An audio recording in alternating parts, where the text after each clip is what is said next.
வணக்கம். தமிழ்நாடு விவசாய சங்கங்களின் கூட்டு இயக்கமும் காவிரி விவசாயிகள் பாதுகாப்பு சங்கத்தினுடைய பொறுப்பாளர்களுடைய ஆலோசனை கூட்டம் இன்னைக்கு நாகப்பட்டினத்துல நடக்குது.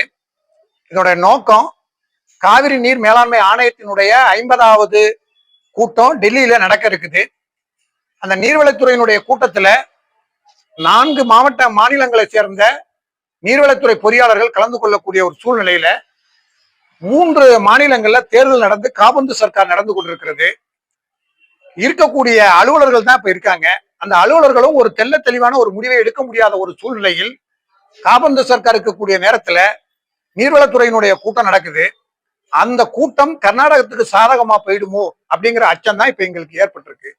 ஏற்கனவே உச்ச நீதிமன்றத்தினுடைய தீர்ப்புக்கு முரணாக கர்நாடகம் தன்னுடைய நிதிநிலை அறிக்கையில மேகதாட்டுல அணை கட்டுவதற்கான நிதியை ஒதுக்கி இருக்கிற இந்த சூழ்நிலையில காவிரி மேலாண்மை ஆணையத்துல ஒப்புதல் பெறுவதற்கான தன்னுடைய கோரிக்கை மனுவை கொடுத்திருக்கு. அதே நேரத்துல கட்டுமானம் தொடர்வதற்கான அனுமதிக்கு முன்னாடி சுற்றுச்சூழல்ல இருந்து நீர்வளத்துறையை சார்ந்து இருக்கக்கூடிய அலுவலகங்கள்ல ஒப்புதல் கோரி இருக்கக்கூடிய கடிதங்களை சமர்ப்பிக்கலாம் அப்படின்னு நீதிமன்றம் சொல்லியிருக்கிற இந்த நேரத்துல இந்த கூட்டம் ஒட்டுமொத்த தமிழ்நாட்டுக்கு ஒரு மிகப்பெரிய எதிரான கூட்டமா மாறும் அப்படிங்கிறத கருத்தில் வச்சு தேர்தல் முடிவு தெரிவித்த பிறகு நடக்கக்கூடிய கூட்டமா இதை மாத்தணும் அப்படிங்கிறது தான் இந்த மத்திய நீர்வளத்துறையினுடைய திருவுருக்கு நம்ம ஒரு கோரிக்கை வைக்கிறோம்.